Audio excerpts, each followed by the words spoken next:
It's the question that keeps economists up at night. Are we living through a fundamental shift in how the world works, or are we just caught in another cycle of mania?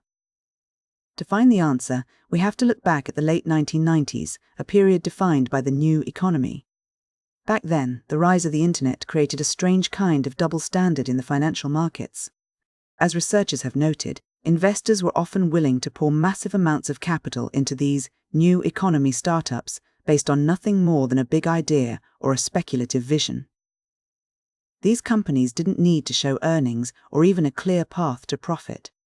They just needed to capture the imagination. Meanwhile, old economy companies, the businesses making physical goods or providing established services, were held to a much stricter standard of actual, measurable returns. But that era eventually hit a wall.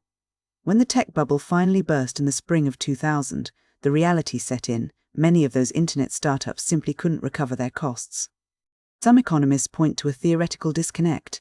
They argue that the exponential growth of computer power provided by Moore's law does not inherently create an equivalent explosion in demand, meaning that technological supply does not automatically generate a corresponding increase in demand. So, when we look at the massive wave of investment flowing into AI today, the parallels are hard to ignore. But there is a central argument that suggests this time might be different. Some analysts argue that the current AI cycle differs from the dot-com era in terms of infrastructure maturity, investor composition, revenue generation, and user adoption. They suggest that while localized speculation and valuation excesses may exist, the underlying economic foundations of the AI cycle differ substantially from those of the dot-com collapse. But that brings us to a new kind of tension. If the risk in the 90s was a lack of demand, the risk today might be a lack of capacity. Some researchers identify the principal unresolved risks facing the AI sector as being rooted in the physical world, energy availability, grid expansion, and the infrastructure financing required to scale with computational requirements. It leaves us with a profound uncertainty. Is this a new era of productivity, or are we just building a very expensive, very sophisticated version of the same bubble? If we move away from the power lines and into the bank accounts of the people using this technology, a different kind of risk emerges. It's a question that sounds almost counterintuitive. Could a technology be so efficient that it inadvertently destabilizes the economy? Economists are beginning to model this possibility through what some call a productivity paradox. On the surface, productivity is the holy grail of economics. It means producing more with less, which should, in theory, make everyone wealthier. But there is a catch in how those gains are distributed. Some researchers point to a worrying trend where the benefits of AI don't necessarily follow the workers.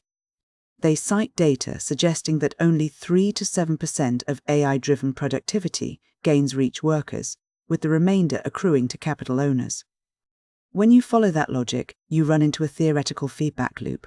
In this model, if a company uses AI to reduce labor costs, its profit margins might increase in the short term. But the model suggests that if those savings aren't passed on to the people who actually buy the company's products, the overall pool of consumer income could begin to shrink. This leads to a theory called the Icarus cycle, an initial, soaring boom in productivity that eventually leads to a structural contraction, because there simply isn't enough consumer demand to sustain the very growth that fueled the rise. We can see a glimpse of how this might look in a specific, though instructive, case study of Romania. Researchers looking at the country's workforce found that while AI might augment or help about 54% of jobs, it could also displace about 4% of them.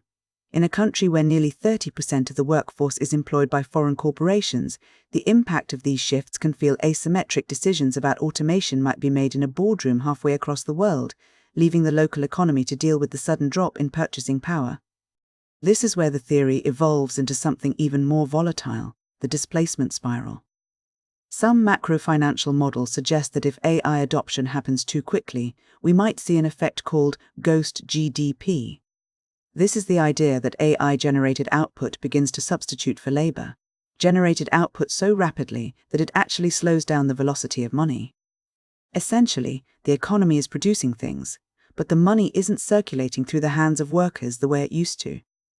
The scale of these potential impacts is a key focus of these models. One theoretical model uses the demographic fact that top quintile earners drive between 47 and 65% of US consumption and also face the highest exposure to AI, to suggest that these shifts could disproportionately impact the $13 trillion mortgage market or the $2.5 trillion global private credit market. In certain calibrated simulations, researchers suggest that under specific conditions of AI growth and diffusion speed, the economy could transition from a stable adjustment into an explosive crisis. Some theorists go even further, calling this a self-defeating economy. They argue that AI is a unique disruption because it doesn't just target repetitive manual tasks, it targets both cognitive and physical labor. This could potentially remove the adaptive ladder, that traditional path where workers move from low-skill roles to higher-skill roles as technology evolves. If the ladder is pulled up, the very consumer base that the AI industry relies on to buy its software and services could vanish. It is a daunting, theoretical landscape. We are talking about models and simulations, not a recession that has already happened. But these theories suggest that the ultimate risk of AI isn't just that it might fail to work, but that it might work too well, creating a world of abundant intelligence but deficient demand. To understand why that scenario is possible, we have to look at the split happening in the workforce right now. It isn't a uniform wave of change, it's more of a widening gap. A recent mixed methods study on the impact of AI suggests we are seeing a sharp dichotomy between workers. On one side, high-skill workers often benefit from productivity gains and new professional roles. On the other side, low-skill workers face increased competition, job displacement, and structural unemployment. There is also a common hope that this massive leap in efficiency will finally deliver the leisure society promised by economists like John Maynard Keynes, the idea that as machines do more, we will all work less. But the data suggests a different outcome. AI-enhanced efficiency has not resulted in the reduced working hours predicted by Keynes, but has instead led to longer working hours and continuous demands for upskilling. Rather than simply removing work, the shift appears to change the nature of the labor required to remain in the workforce. But even when the technology is designed to augment us, to work alongside us rather than replace us, the benefits aren't distributed equally. This is where the data gets particularly complicated. Researchers using US administrative data and patent analysis found that both types of technology, those that save labor and those that augment it, negatively predict earnings growth for individual incumbent workers. It sounds like a contradiction, but it's a vital distinction. At the occupation level, a profession might look like it's thriving, the total number of jobs might be up, and the total wages paid to that group might be rising. But for the individual worker already in the trenches, the reality is different. The research shows that while labor-saving tech is linked to earnings declines and a higher likelihood of job loss for all workers, labor-augmenting tech, the kind that is supposed to make us better at our jobs, primarily predicts losses for older or highly paid workers. Interestingly, while these labor-augmenting technologies can have positive effects on overall occupation-level employment and wage bills, the individual workers within those roles may still see their own earnings growth decline. This brings us to the underlying mechanics of how this all moves. Economists often talk about two opposing forces: displacement and reinstatement. Displacement is when automation steps in to replace a human in an existing task. Reinstatement is when technology creates entirely new tasks that require human labor. In a healthy, evolving economy, reinstatement is supposed to balance out displacement. But an empirical look at US employment over the last 30 years suggests that the balance has shifted. The displacement effect is accelerating, particularly in manufacturing, while the reinstatement effect, the creation of new, meaningful human roles, has been weaker. When you combine that with slowing productivity growth, the result isn't a smooth transition to a new era. It's a period of friction, where the speed at which old roles are being erased is outstripping the speed at which new, stable ones are being built. But as this friction between old roles and new roles builds, the impact isn't just felt in economic spreadsheets or unemployment statistics. It is felt in the quiet, mounting tension of the workday. It's a specific kind of dread that comes from looking at a screen and wondering if the tool you're using is actually a successor.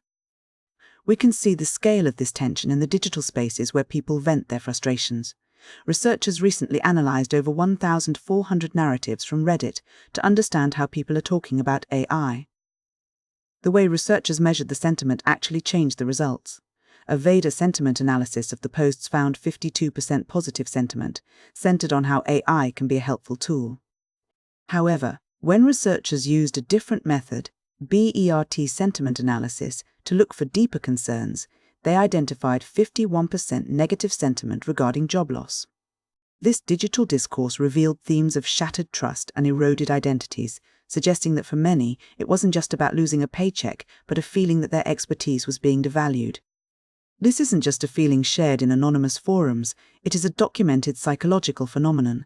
In a study of 24 IT professionals in India, researchers found that the shift toward AI-driven automation wasn't just a labor market change, it was a deep psychological disruption. For these professionals, the threat of being replaced by an algorithm triggered a multi-layered resource loss. It wasn't just one thing. It was a simultaneous erosion of their professional identity, who they are in the world, and their sense of control over their own careers. They reported experiencing emotional shock and chronic anxiety, often caught in a loop of anticipatory rumination where they can't stop rehearsing the moment they might become redundant. Some even described a sense of social withdrawal, as the workplace, once a source of community and belonging, becomes a source of stress and perceived organizational betrayal. This suggests that we are facing a new kind of mental health challenge. Some researchers are now proposing a theoretical framework to describe this specific experience, calling it Artificial Intelligence Replacement Dysfunction, or AIRD. It isn't a formal medical diagnosis yet, but the concept describes a very real spectrum of distress. The insomnia, the depression, and the profound identity confusion that comes when a person's primary way of contributing to society is suddenly called into question by a machine. If these qualitative studies and theoretical models are accurate, the friction we talked about earlier might be more than just a temporary economic hiccup. It could represent a period of significant psychological upheaval. We are left to wonder, if the efficiency of the machine comes at the cost of the worker's sense of purpose, what happens to the social fabric that holds our professional lives together? If the loss of purpose is the psychological cost of this transition, the material cost is something much more immediate: the sudden, sharp realization of how thin a safety net actually is. We often talk about economic shocks in the abstract: a market crash, a recession, a sudden shift in industry. But for a household, a shock isn't a line on a graph, it's a question of liquidity. How much can you actually pull together if things go wrong tomorrow? There is a specific metric researchers use to measure this: a threshold of financial fragility. It's the ability to come up with $2,000 within 30 days. Based on data from the 2009 global economic crisis, researchers found that nearly half of US respondents were considered financially fragile when including those who reported being probably unable to meet that mark. Now, it's easy to assume that this fragility is a problem reserved for those at the very bottom of the income ladder. But the data suggests something more pervasive. While the impact is undeniably most severe for low-income households or families struggling with unemployment, a sizable fraction of the middle class is also caught in that zone of fragility. They are one car repair or one medical bill away from being unable to bridge that gap. When that gap opens up, people don't just panic, they follow a very specific, predictable pecking order of survival. The first resource used in this pecking order is personal savings. If that fails, the next step is often reaching out to family and friends. If that fails, the pressure moves toward formal and alternative credit, like credit cards and loans, followed by working more hours, and finally, the last resort, selling off possessions. But there is a hidden cost to this sequence, one that doesn't show up on a balance sheet. There is a profound difference between the mathematical reality of debt and the lived experience of stress. In a study of households in Northern Ireland, researchers found that the actual size or type of a person's debt, whether it was a credit card or a bank loan, didn't actually matter as much as the subjective feeling of being financially stressed. That feeling of constant pressure was what drove the impact on health. It was linked to psychological distress, physical pain, and even a diminished ability to perform basic self-care. The study suggested that financial struggle often manifests through behavioral changes, like poorer nutrition or increased substance use, as people try to cope with the strain. The findings suggest a sobering possibility: financial strain has the potential to reduce earnings exactly when money is most needed. It creates a loop where the mental weight of being precarious may make it harder to perform the very work required to escape that precarity. So, as we look at a future where AI might shift the foundations of the job market, the question isn't just about who has the most advanced tools. It's about how much buffer remains in the lives of the people using them. If the transition is rocky, we have to ask, how many families are actually one paycheck away from a spiral they can't climb out of? If a recession is a storm, then debt is the weight of the anchor. When things are going well, that weight is often tied to something tangible: a house, a car, an asset you can see and touch. Economists call this collateralized debt. It's a heavy weight, but it's a weight you can track, and in many cases, it's the foundation of your stability. But during a crisis, the very nature of that weight changes. If we look back at the Great Recession, something striking happened to the composition of American household debt between 2006 and 2012. During the Great Recession, the composition of household debt shifted. People moved away from collateralized loans and toward non-collateralized debt, things like credit cards and personal loans. This shift in debt type is associated with a different kind of psychological burden. Research using US household survey data shows that non-collateralized debt is associated with significantly higher levels of psychological stress than collateralized debt. In fact, during the peak of the Great Recession, debt stress in the US population increased by more than 50%. And this burden wasn't distributed evenly. The data shows that women and Hispanic households experience these higher levels of stress more acutely. This isn't just about feeling anxious, it can also relate to the broader economy. A theoretical model used to explain the Great Recession suggests that tighter debt constraints can make it more expensive and risky for firms to invest in new job vacancies, which in turn can reduce worker job finding rates and employment. But the most sobering part of this cycle is how these economic pressures can impact physical and mental health. Economic crises act as a massive stress test on the social determinants of health. For low-income households, the combination of unemployment and the rising cost of living doesn't just create a financial gap, it creates a health gap. As the cost of living rises faster than incomes, more households fall below the minimum income necessary to live a healthy life. Researchers have also noted a link between economic crises and physical mortality. Researchers have noted that economic crises are associated with increases in cardiovascular mortality, as well as higher rates of suicides and homicides. There is also a significant impact on mental health and even the spread of infectious diseases. It's a heavy realization. The math of a recession isn't just about numbers on a screen or the GDP of a nation. It's a process that moves from a shift in how we borrow money to a change in how we feel when we wake up in the morning, and ultimately, to the very physical health of our communities. As we look toward a future shaped by the rapid shifts of the AI era, we have to wonder if our social and financial buffers are strong enough to prevent these cycles from becoming even more intense. If a recession is a process that moves from shifts in borrowing to the very physical health of our communities, we have to ask, does that process move at the same speed for everyone? The data suggests that the impact is far from uniform. When we look back at the Great Recession, specifically the period between 2007 and 2010, the numbers show a significant erosion of American middle-class wealth. During those years, median wealth in the United States plummeted, falling to its lowest level since 1969. But that collapse wasn't a tide that rose and fell equally across the map. Instead, it acted more like a flood that hit certain neighborhoods much harder than others. Researchers looking at the shift in net worth during that time found that racial and ethnic wealth disparities widened significantly. While many families saw their savings shrink, Hispanic households experienced particularly sharp losses in both their total net worth and their home equity. For many, the high concentration of wealth in home equity meant that when property values fell, it led to a sharp decline in their overall wealth. This wasn't just a crisis of what people owned, but also a crisis of what they owed.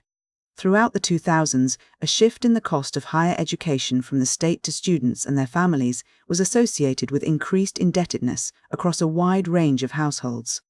When the recession hit between 2007 and 2009, this debt was linked to significant financial stress.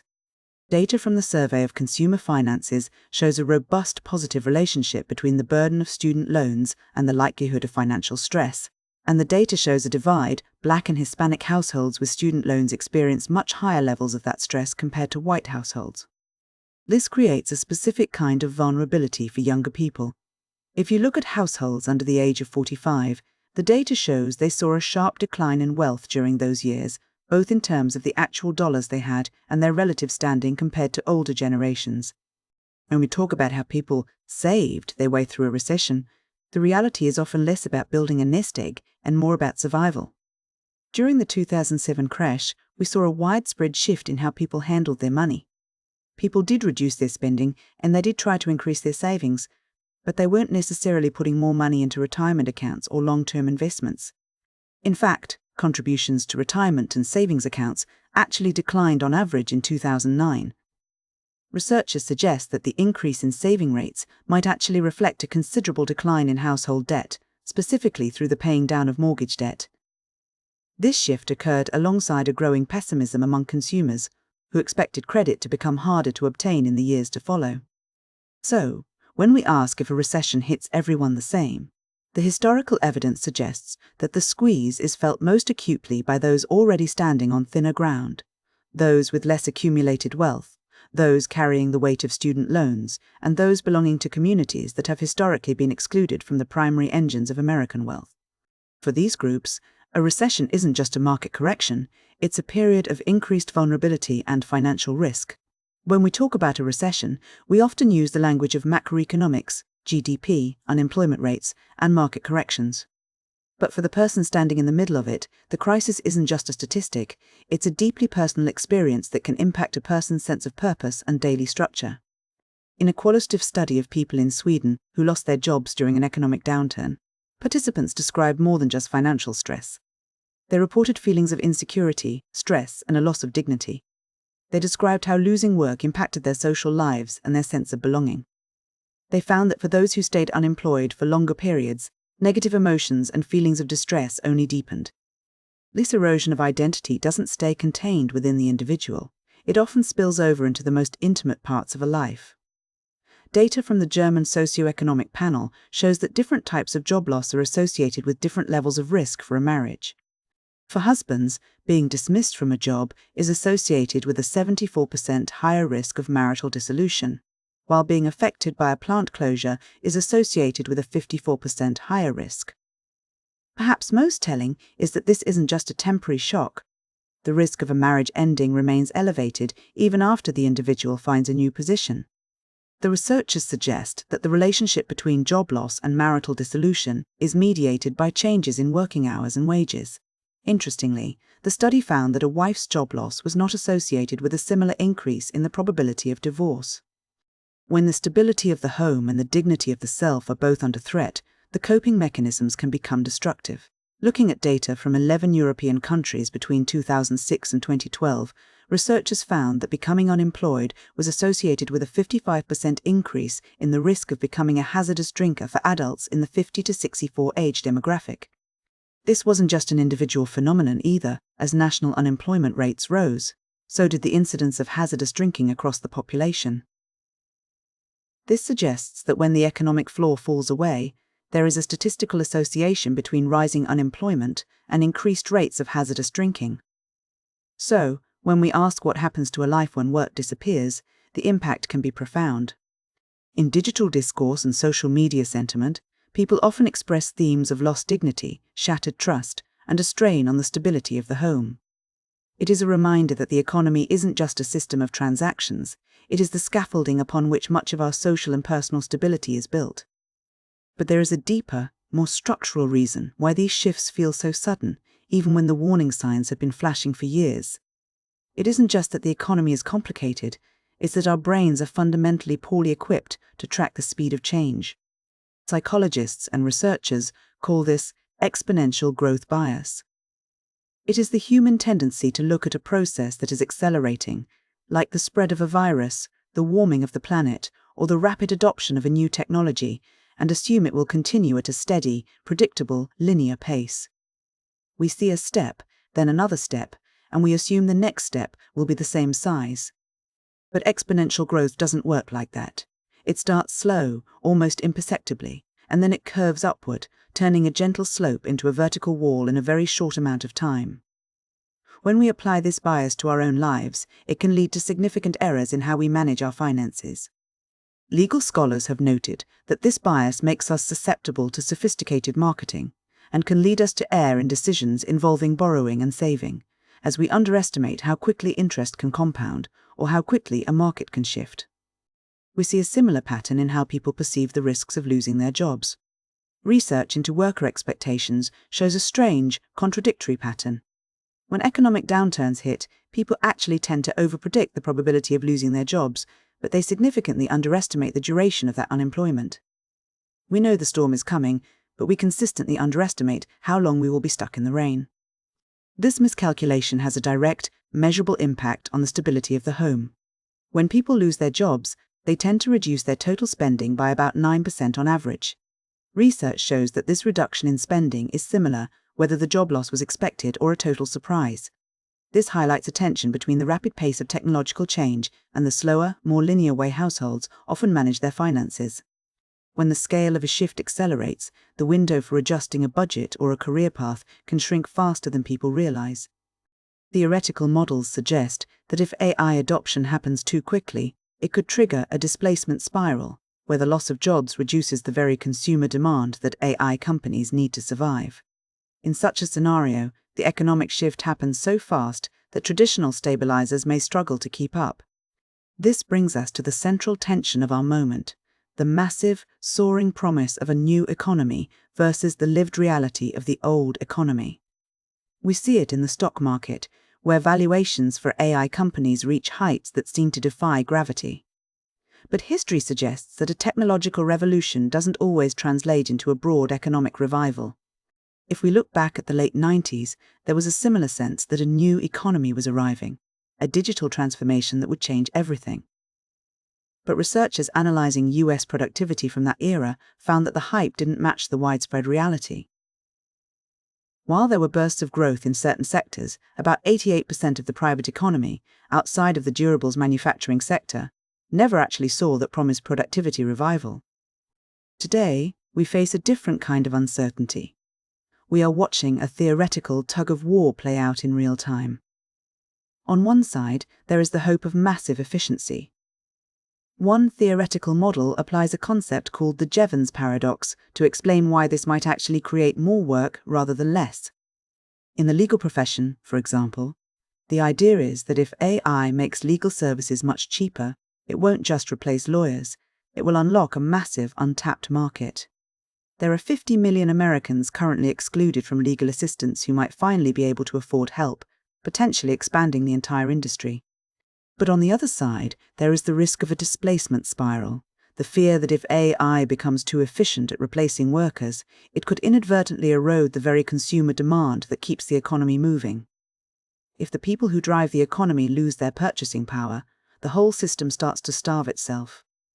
Even more immediate is the psychological friction happening in some workplaces.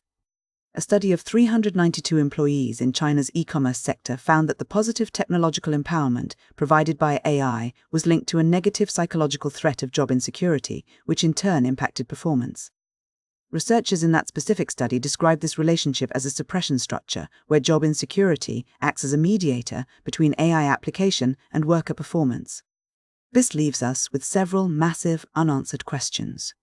We don't yet know how regulators will respond to the risks identified in various theoretical models that suggest the possibility of an explosive crisis rather than a stable transition. We don't know how the survivors of past bubbles, those companies and people who managed to navigate the dot-com crash or the Great Recession, would even approach a world moving this fast. And for the person sitting at their kitchen table, trying to manage a mortgage in a high-interest rate environment while watching their industry shift overnight, the question is much more personal. Can we navigate this transition, or are we heading for a crash?